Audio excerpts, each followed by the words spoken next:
Hello and welcome to episode 16, part 2 of Conversations with History. In this episode, we're going to cover the Great Society, Watergate, and the Reagan Revolution. This is going to be a very quick pass of about 10 years of American history here. The first thing is the Great Society, and this is something that was born out of the mind of John F. Kennedy and then brought to fruition by Lyndon Johnson after Kennedy's death. The Great Society is often been called the War on Poverty.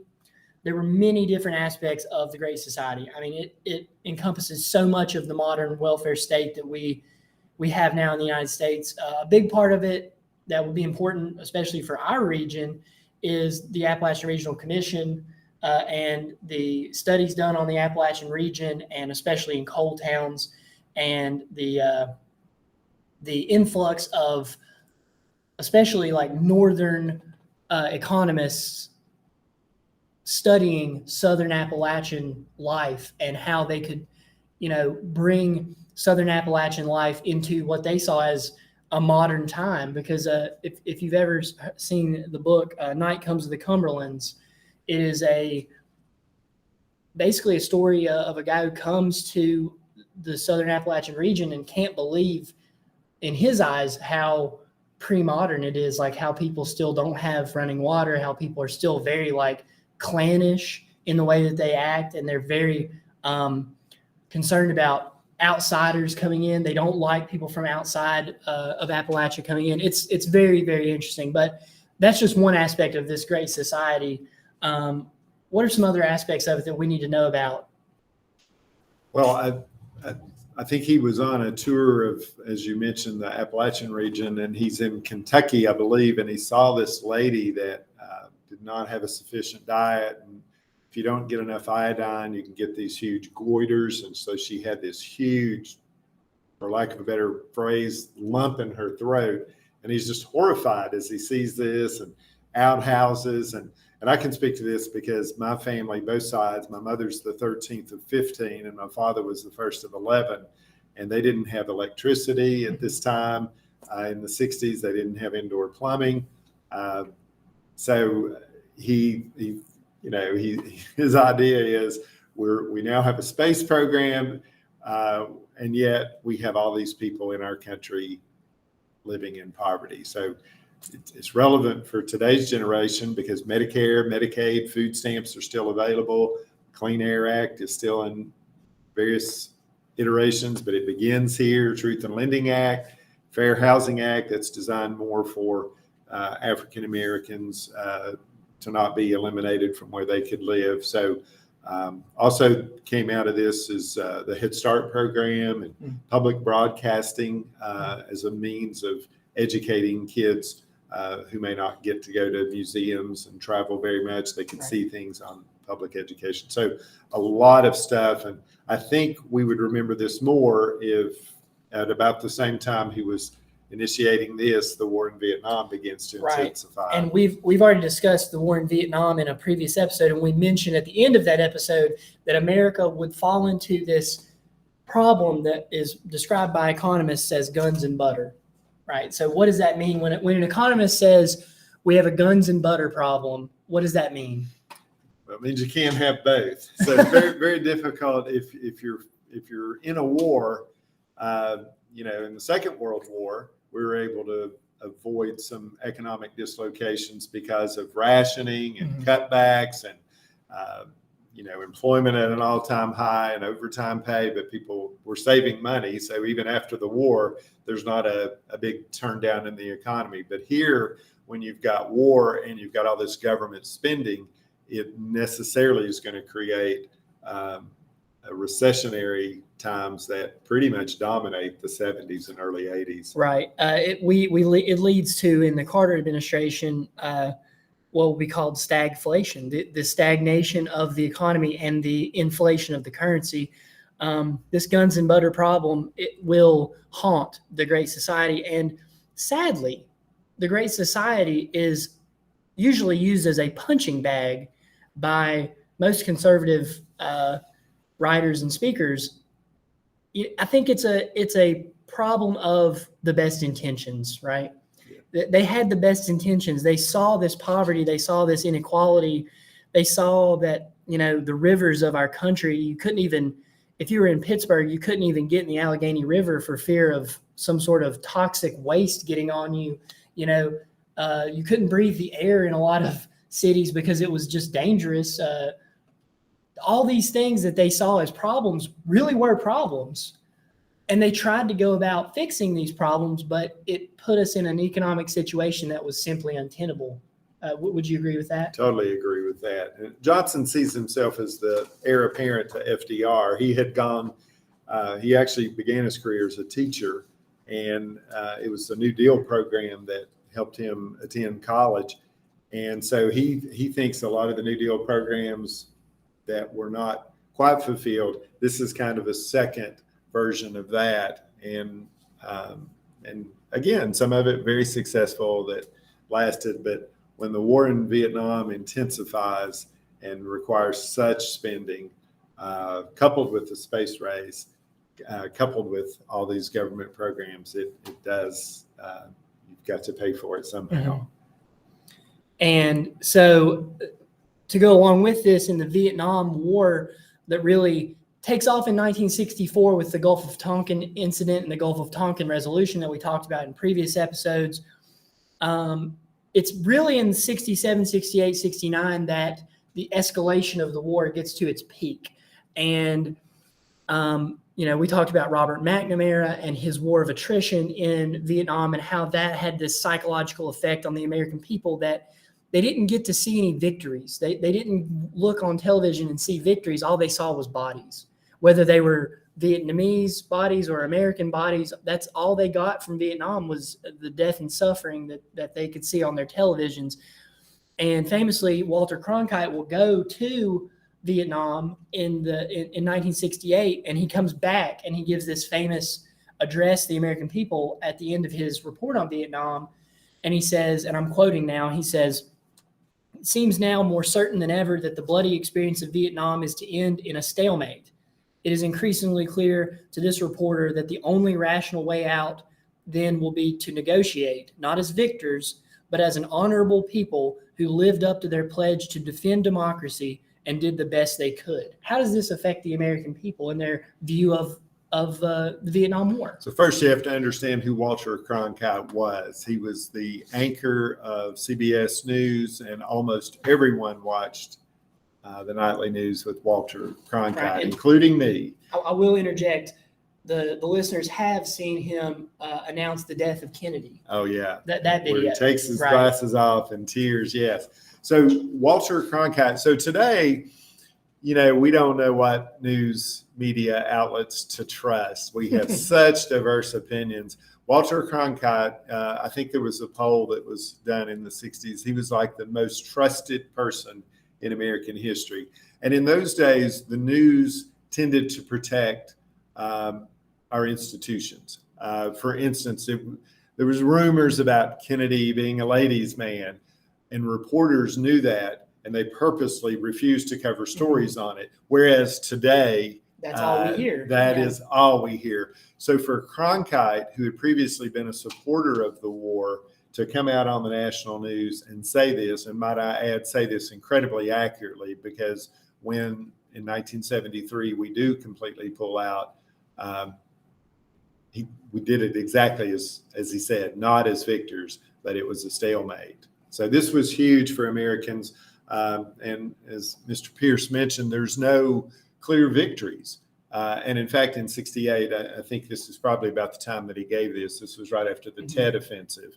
And so all the gains that our media said we were getting, that the Pentagon was reporting that we were winning the war, and then you see that almost the embassy in Saigon is taken over by the Viet Cong. Clearly, we're not as strong. We're not winning as much as we said we were.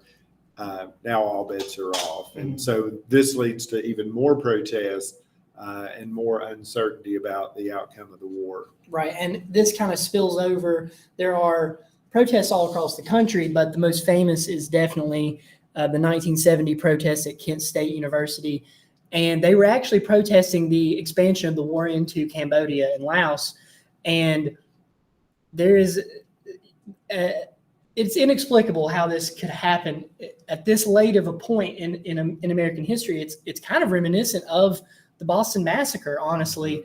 The Ohio National Guard is called out to police the protest at Kent State University where these students are protesting, and there is a bit of a flare-up. The Ohio State National Guard gets nervous, and one soldier fires his weapon. I think around 70 shots were fired total. 9 people are injured and 4 are killed. One of whom was not one of the ones who were injured was not even a protester. He was simply walking to class, and he is almost killed, a shot in the chest, just trying to walk to class during this protest. And this is, once again, it's on television. It's on the front of Time magazine. Everyone in America sees it, and it absolutely destroys national opinion regarding the military, the government's handling of the Vietnam conflict, and people begin to utterly lose faith in our country's purpose in Vietnam. The fact, again, that television captured this, the fact that this is on a college campus, it's just unthinkable that this kind of thing could happen. Also happened at Jackson State University in Mississippi as well.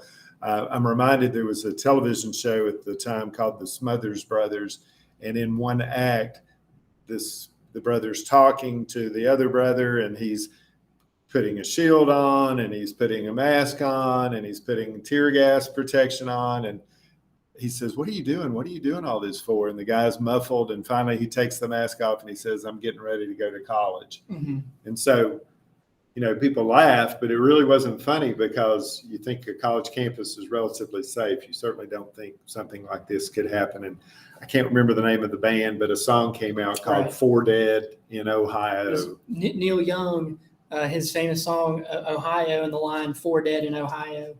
And that becomes an anthem, yes, of the anti-war movement. And you will see in this module a newsreel from that day and these photos. And once again, I'll warn you that the photos are graphic. The front of Time magazine was a girl holding the chest wound of a wounded student at Kent State, and we still experience social unrest in the United States today, and we still experience, protesting, rioting at some points. That's not new. That's not something that hasn't happened before. And in many ways, it was more escalated in the 60s and 70s than it is now. So after the kind of the mishandling of Vietnam, the inflationary period during the Great Society, the beginning of the Great Society, the Democratic Party is on its heels. And it's on its heels to the point that Richard Nixon wins pretty convincingly in 1968 over the Democratic candidate, who was not Lyndon Johnson. Lyndon Johnson says he will not seek re-election. He knows that he is politically done in 1968, and he can't win. Also in 1968, George Wallace, the governor of Alabama, will run as a Dixiecrat on basically a one-issue platform of segregation in the South, and he will take a lot of Southern Democratic votes away from Hubert Humphreys was the Democrat in 1968 who ran for president. It wouldn't have mattered if the Democrats had held their votes together. I think Nixon still probably would have carried the election. Nixon comes in and he seems to be doing a great job. He promises that he's going to get us out of Vietnam. Well, he doesn't. The Vietnam War escalates under Nixon. And this is, you talk to people who lived through it. This is one of the main reasons why the student movement and the young people of this generation were so against Richard Nixon, was because they felt like he stood for everything that was ruining America. This old kind of antiquated view of America that they had moved past, and this man sending more and more people to Vietnam to be killed did not sit well with the American youth. And this is where we really start to see the uprising on college campuses, in high schools. And, it will mar his first 4 years in office. The Vietnam War will. But there are certain things he does well. So what are some things he does well? Yeah, well, first, I just think he is the most unlikely winner ever. So when Kennedy was assassinated in 1963, Lyndon Johnson, and this is a great trivia question, Lyndon Johnson won the highest percentage of the popular vote in American history, before or since. No one has ever won that high of percentage of the popular vote. So Lyndon Johnson comes into office, the heir apparent to Kennedy. So for some people, they're just really voting for Kennedy. But he goes in with all this popularity, and he goes out, as Mr. Pierce said, he doesn't even run. After the Tet Offensive, he announces on March 31st, 1968, I will not run, nor will I accept a nomination by my party to be your president. Eugene McCarthy emerges first as the favored son in the primaries. He's a peace candidate. But then Bobby Kennedy throws his name into the hat. And Bobby Kennedy is going to be the president in 1968. I have no doubt about it. And then he is shot and killed, shot on June 5th, 1968, and dies the next day. So that throws the Democratic Party into disarray because Eugene McCarthy had lost his momentum. Bobby Kennedy is gone. And so Hubert Humphrey, who had been Johnson's vice president, is the next choice. Nixon had lost a very close election to Kennedy in 1960, and then lost the gubernatorial race for governor of California in 1962, and famously said, I am through with politics. You won't have Nixon to kick around anymore. And then he comes back in 68 and wins. So he's promising a restoration of law and order. There was all the riots that had been taking place and the economic dislocations. And he does some great work early on. He becomes the first sitting president to visit communist China. He begins to turn the Chinese and Russians kind of against each other. He institutes détente, so a cooling of relations with the Soviets. So from a foreign standpoint there, he does great work. He has promised peace with dignity in Vietnam, but as Mr. Pierce has already alluded, he extended the war into Cambodia and Laos before he finally does begin what he calls Vietnamization, turning it back over to them. But he's faced with stagflation and other economic issues. And he will.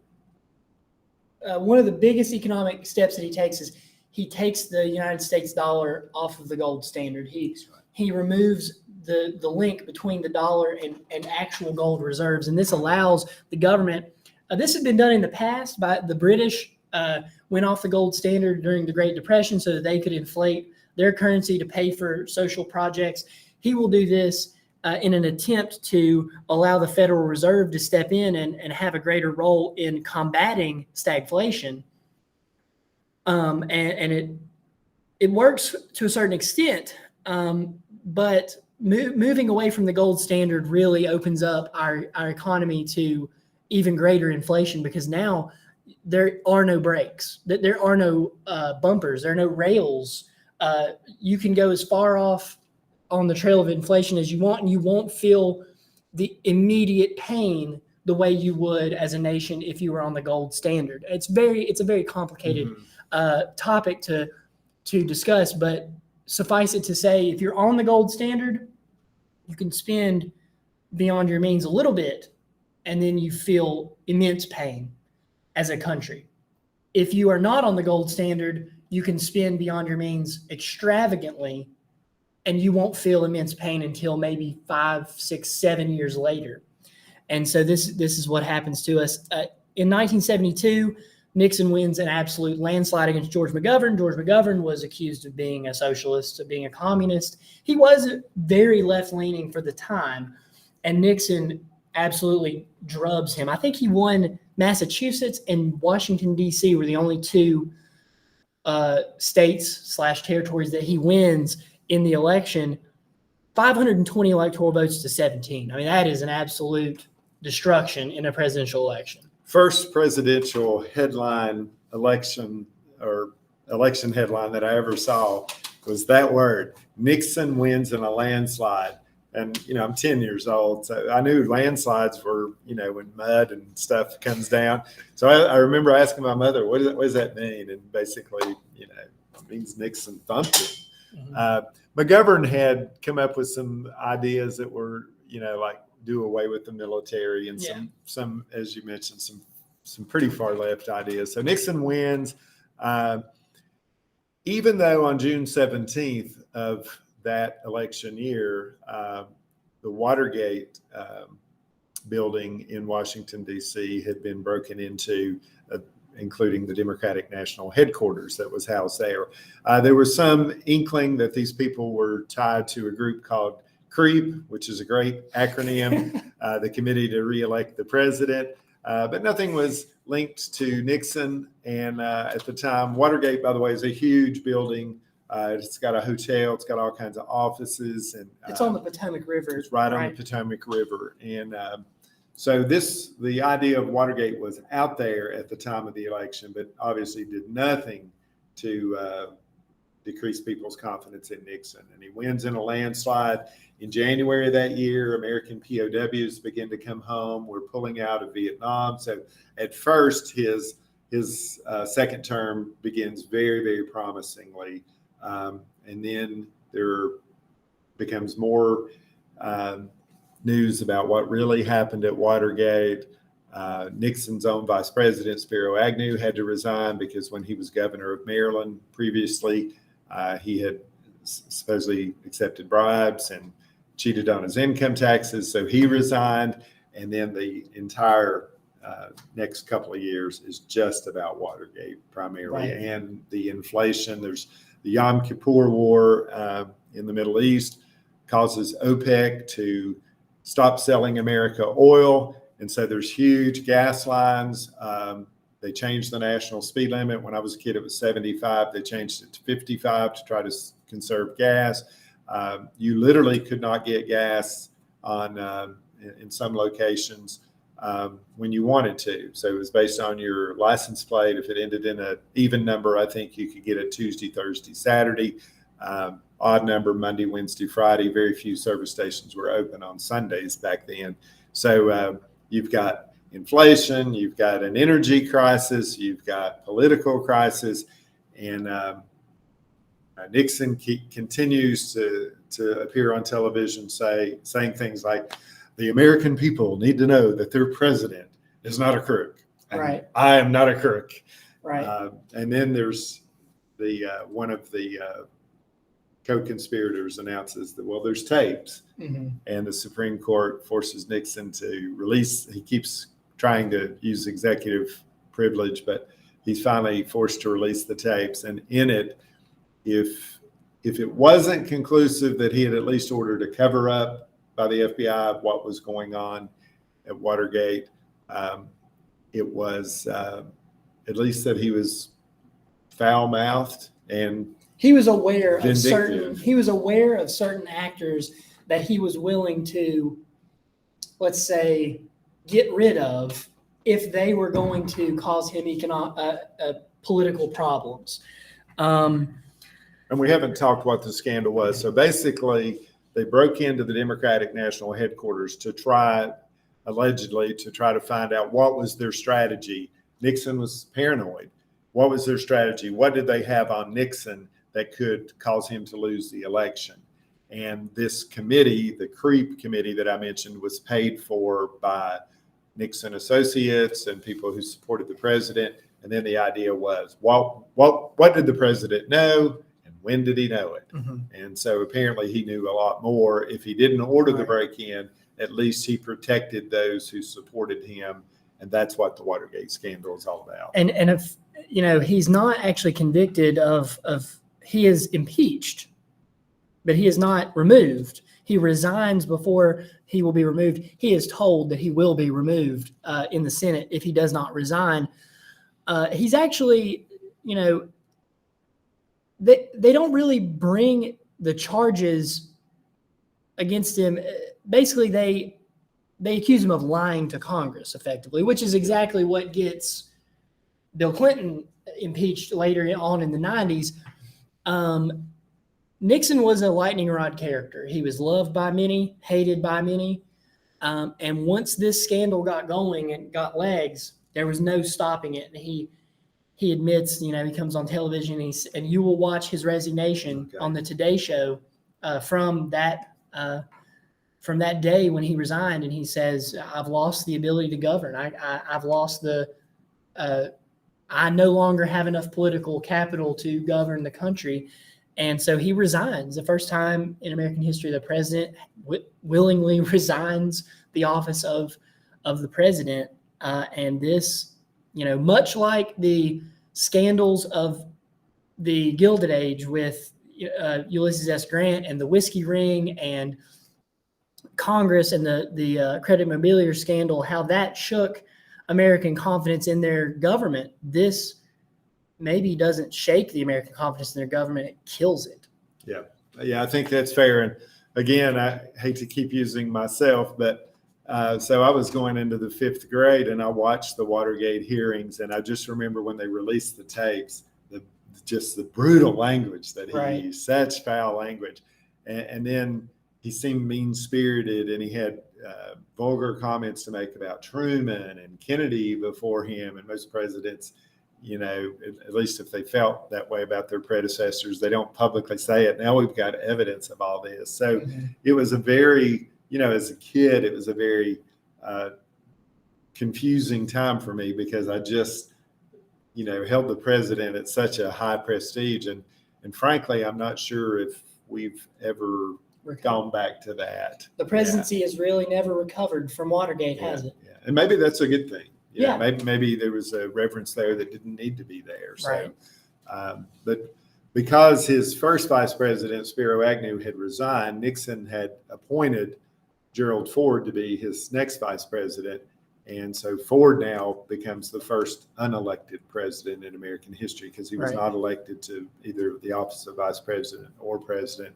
And one of the very first things he does is give Nixon a full and unconditional pardon. And that made the cynics think, well, there must have been a deal here. He knew Watergate was coming, and so he only gave Ford the vice presidency if he promised this. But Ford just said, we need a time of healing. And I think he was probably right on that. Right. And Ford famously he was considered a bit of a goofball. He was clumsy. Even though he was actually a phenomenal athlete, he played football at Michigan, right? Yes, All-American. An All-American football player at Michigan, and he becomes the president who is known for being a klutz. He fell down the steps of Air Force One, correct? Yes. That's what gives him this, this reputation of being a clumsy oaf. But he knew that he didn't have the mandate of the American people. He knew that he couldn't get a lot done legislatively, and his legislative agenda wasn't going to be taken seriously because his predecessor, a man who many people thought was conspiring with him, had lost the confidence of the American people. Now, he does get a couple things passed. Most importantly, I think maybe being a teacher, I take this more seriously than some other people, but he does sign the Education for All Handicapped Children Act in 1975, which kind of begins the push for what we will now call special education programs for children with disabilities. And this idea that we're going to attempt to educate everyone equally, regardless of their abilities, really takes off in the 1970s after this act. In 1976, Jimmy Carter, another just out of nowhere candidate, wins the presidential election. Jimmy Carter was a nuclear engineer for the United States Navy. He's famous for going to Sunday school and just being kind of a country person, and being a peanut farmer and this and that. And now he's the president of the United States. Everyone loved him as a person. He seemed like a genuinely good person. I think that's why he was elected. Yeah, so this is the first campaign that I really, really remember, and I loved Carter. He had a Southern accent like me, even though he was a very successful peanut farmer and an engineer. he had this this down home approach. He had a brother that was a little bit problematic for him, and consorted with some dictators, and even came out with his own brand of beer called Billy Beer. His mother was on the Tonight Show, Miss Lillian. She was hilarious, but his political legacy was difficult, to say the least. Part of it was because of inflation.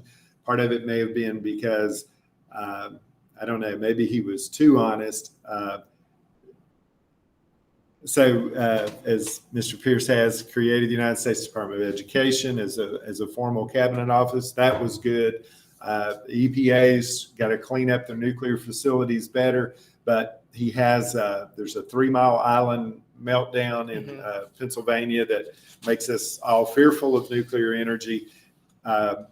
We talk about alternative fuel sources today all the time, but he was the first president that I can recall that really started talking about, we're going to go to solar powered cars, electric cars. We're going to do coal gasification processes, all the things we're still talking about but never did. He does get peace between Israel and Egypt, which has maintained to this day. He did agree to turn back the Panama Canal back to the Panamanians, which was probably the right thing to do. But he's going to give a speech in, I believe it was 1978, and a much anticipated speech about our economy and the direction of the country. But it comes to be called the malaise speech because he basically says, we're failing because of you all. You're not doing what you need to do. You're just content. You need to work harder. And that's not what we wanted to hear from the president. And then in 1980, we boycotted the Olympics because the Soviets had invaded Afghanistan, and that was an unpopular move.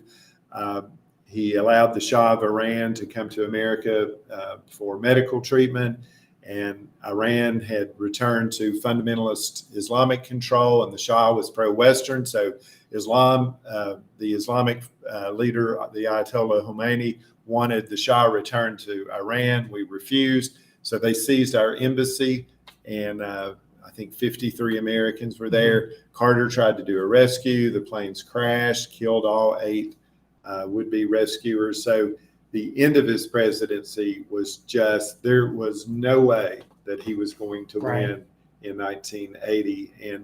But in American history, every incumbent president who has sought the nomination of their party for a second term has always received it.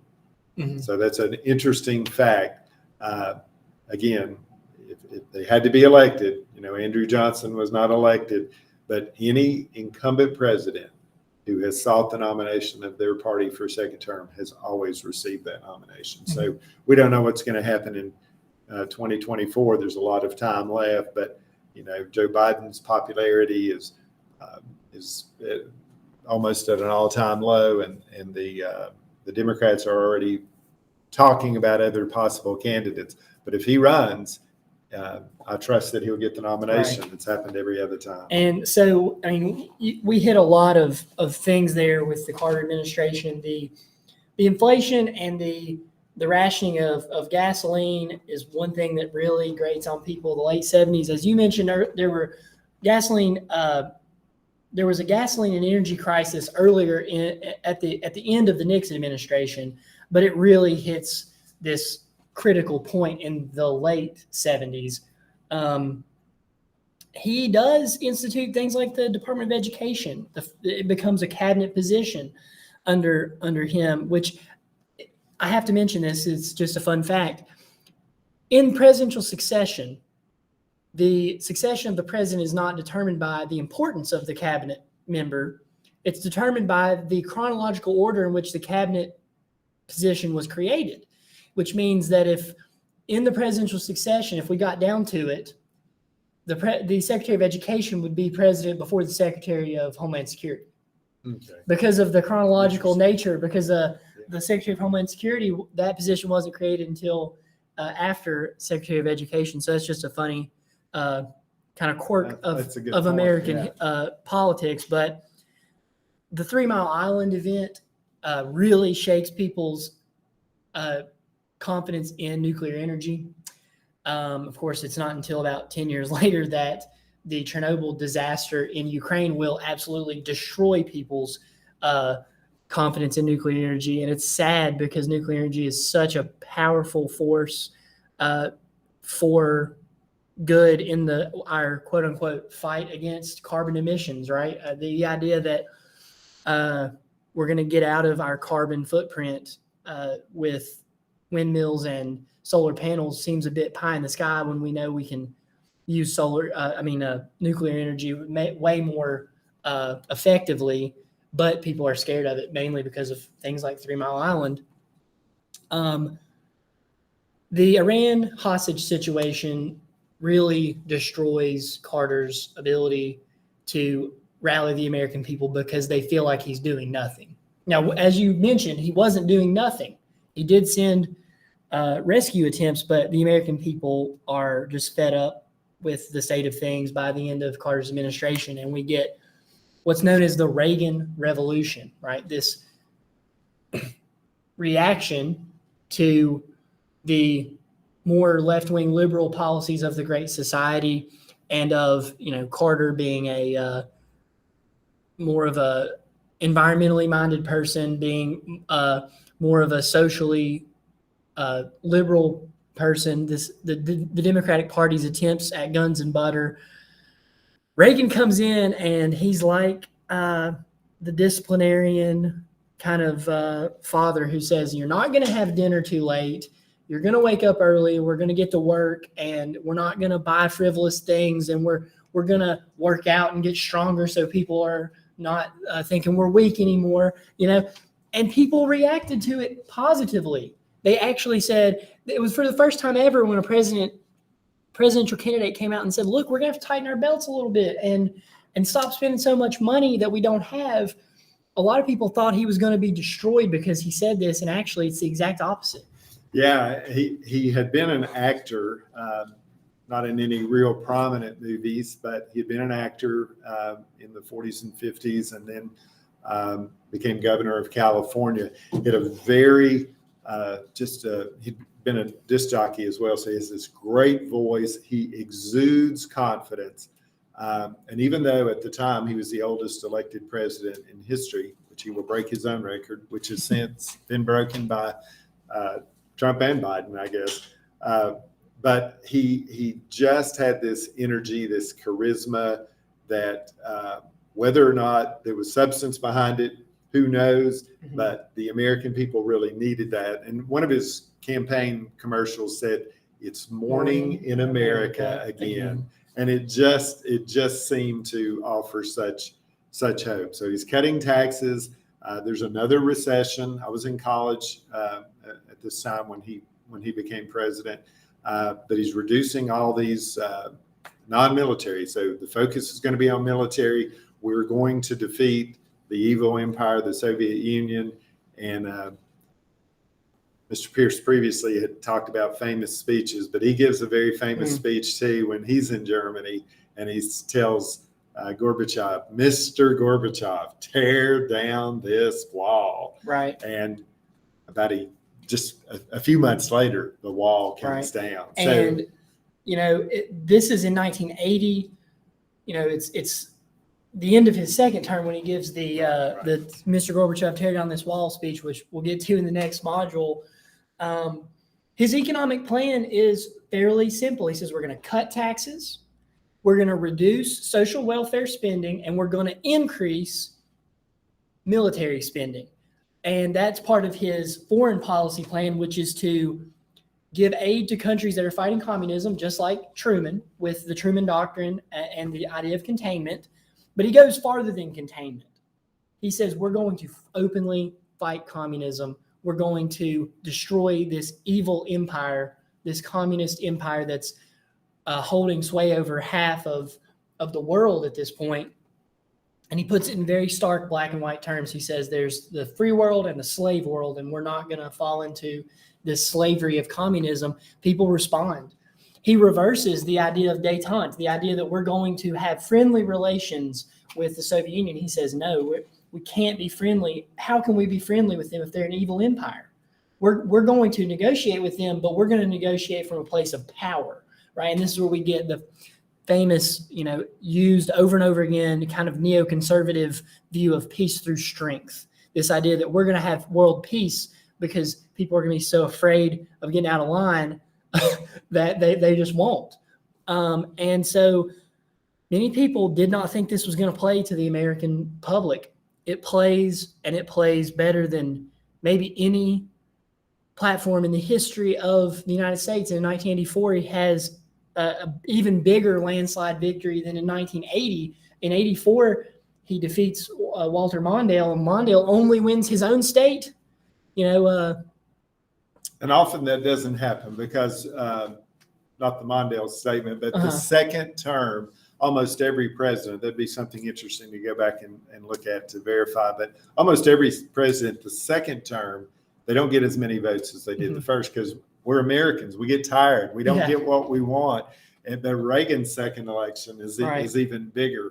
And a lot of things in politics, I think, are just the way the stars line up. So Reagan deals with Brezhnev as president. He dies, and then Yuri Andropov becomes president, but he's only president a few months, and he dies. And then a guy named Konstantin Chernenko becomes president, and he dies. And Mikhail Gorbachev becomes the next one, and he's much younger, and he's more progressive thinking. So he comes up with a couple of ideas called glasnost, which is openness with the West, which the Russians had never embraced before, and perestroika, which meant economic restructuring. So it's basically, we're going to embrace some capitalistic principles and get rid of some of our communistic ideas. So if Putin had been in power at the time, maybe Reagan wouldn't have been successful. But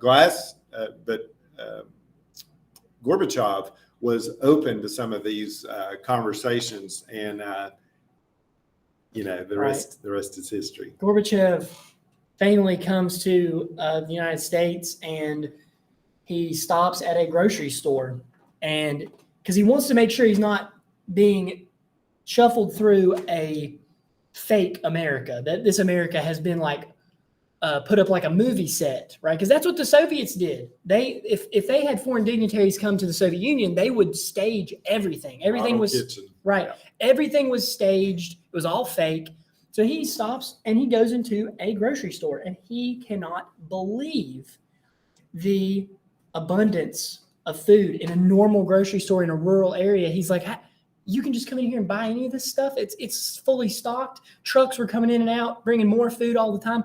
He talks to the manager of the store, and the manager tells him about the structure of the company and how you come in and you work as a cashier, and then you maybe become you're the head of the dairy department or whatever. And he's like, this grocery store is run more effectively than the Soviet government, and this opens his eyes to, we cannot keep the Soviet people in the dark the way that we have the last, almost, 80 years. Mm-hmm. That I want to see the flourishing of the Soviet people. And if that means the end of, communism in Russia, that's fine.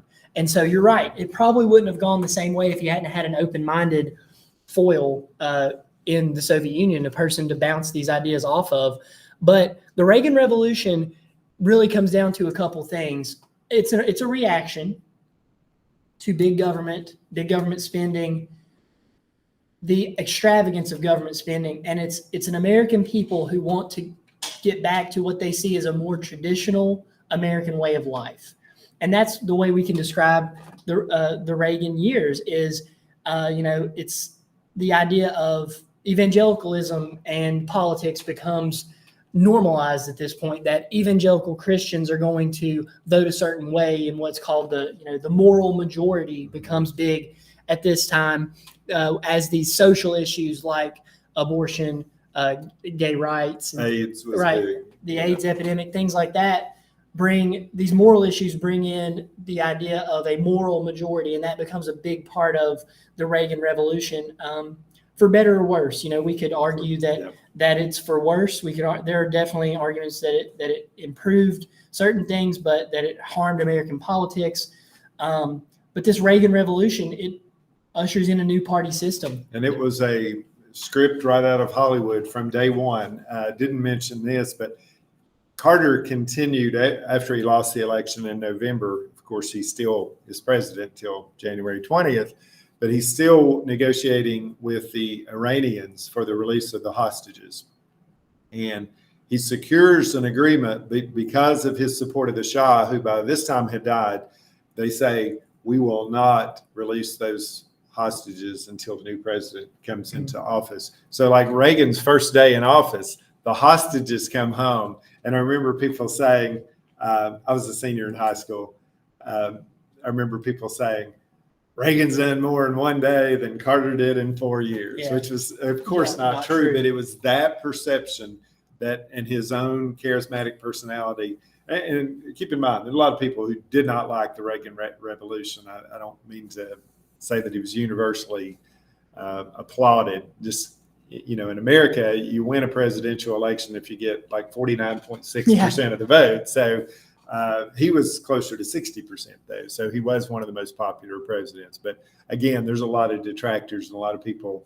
His presidency came to be called the Teflon presidency because, like with the skillet, nothing stuck. Yeah. You know, there'd be some things that appeared to be, oh, this was unethical, like immoral, Iran-Contra, and he would give an explanation, and the press would just let it go away. And so we will talk a little bit more about Reagan in the final module with the fall of the Soviet Union, the part that he plays in the fall of the Soviet Union. But one thing I will say that really got to the American people, I think, with Reagan was his sense of humor and the jokes that he would tell. And famously in '84, when he's running against Mondale, a big part of it was, is he too old? Is he too old to run for president? And in the debate, he famously says, I want to start out and say that I'm not going to use my opponent's youth and inexperience against him. Right. Of course, Mondale is an old man as well. Yeah. He's in his 60s. Yeah. And Reagan, just that turn of phrase, that